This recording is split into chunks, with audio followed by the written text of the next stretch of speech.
What do you get when you provide an opportunity to mix war profiteering with total nepotism and the kind of grifting and allegedly corrupt self-dealing that's characterized this runaway Trump second term?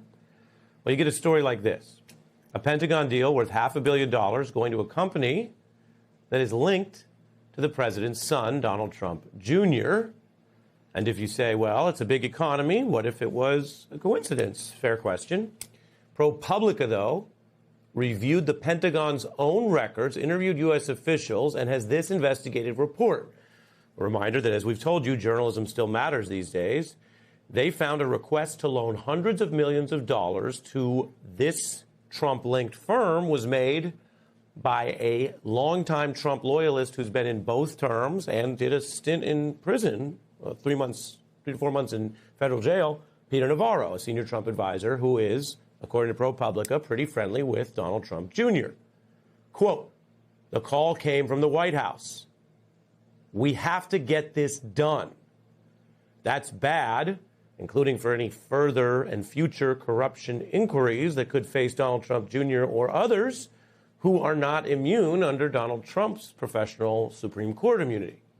Now, this company, Vulcan, is considered a rare earths firm. Estimates of its valuation went up a lot after the deal was announced, by some estimates, tenfold.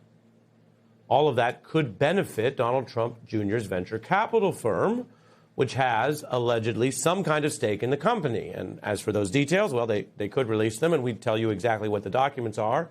But as of this time, a lot of this is shrouded in secrecy.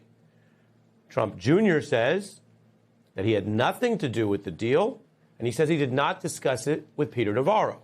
So again, as part of our fair reporting, that's his response, that even if the ProPublica reporting is right, the ProPublica account that Mr. Navarro and those documents suggest a link, Don Jr. saying he's not aware of it. I also want to tell you what the Pentagon says. A spokesperson says, quote, no company receives preferential treatment. And they say Trump Jr. played no role in this record-setting deal. Now, we have other indications that Navarro and Trump Jr. at least know each other. I'll just show you that about a week before this news broke from the Pentagon announcing the deal, they were on Trump Jr.'s podcast. You got pretty jacked in prison, though. I mean, you had the time. I mean, I was like, damn, Peter, you look ripped. When I met your now sweetheart the first time was actually in a federal prison down in South Florida. I had to come visit my boy. And you did. And thanks, my brother, for being there in my hardest of times. You know, when my back was against the wall, you had my back, brother. And, it's my honor, my friend. Thank you. So that's how warm they seem to each other in their own words. You can assess it for yourself, but you can see their link there, how they talk about each other.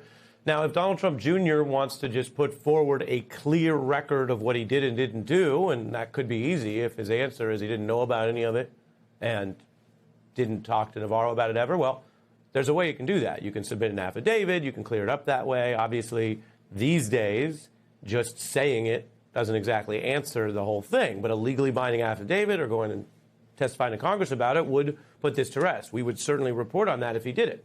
Democrats are offering that opportunity, but Republicans blocking any effort to legally subpoena Trump Jr. Democratic senators say they will also use their powers to get more information from the Pentagon amid a time where there is a lot of concern that tax dollars are being seized, abused, misused, potentially unlawfully. So this is one of several such issues. Bloomberg also reporting the Air Force is buying interceptor drones from a different company backed by Trump's sons. The Financial Times reports a shell company linked to Trump's sons, quote, agreed to merge with a critical minerals group that secured up to $1.6 billion in government support. This is a pattern that extends even beyond the sons' wealth. You have a foreign government providing a very expensive jet. You have billions in crypto profits. You have scrutiny on the trades that Donald Trump made through intermediaries and then promoted those specific companies as president. This is a big deal.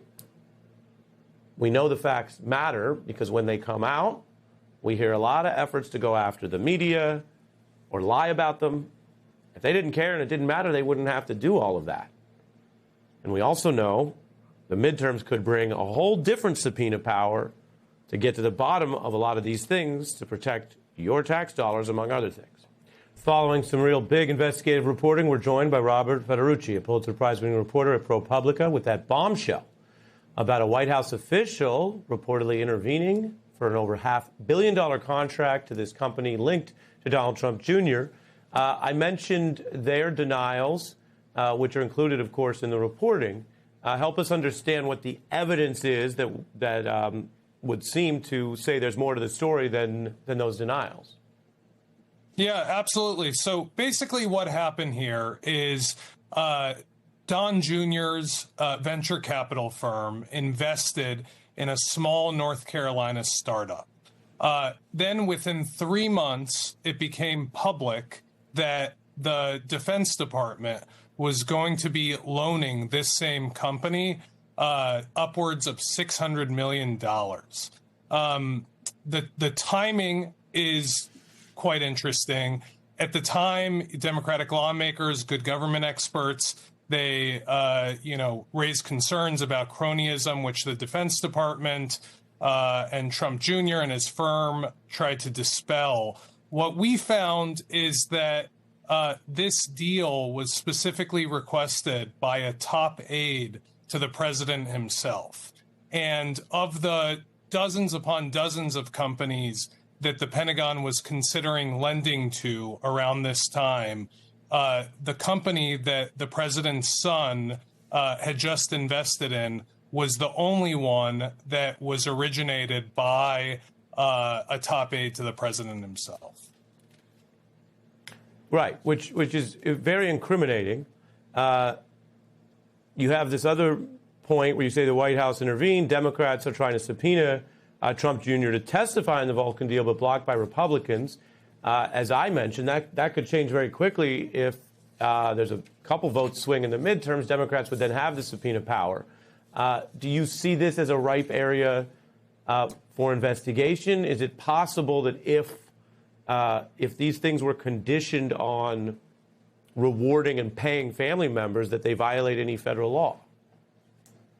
I mean, look, this isn't the only example of the Trump administration's actions benefiting businesses that Trump family members either hold stakes in or hold positions in. There have been federal contracts that have gone to other businesses that they have stakes in. Of course, there have been deregulation efforts in crypto that have massively benefited the Trump family.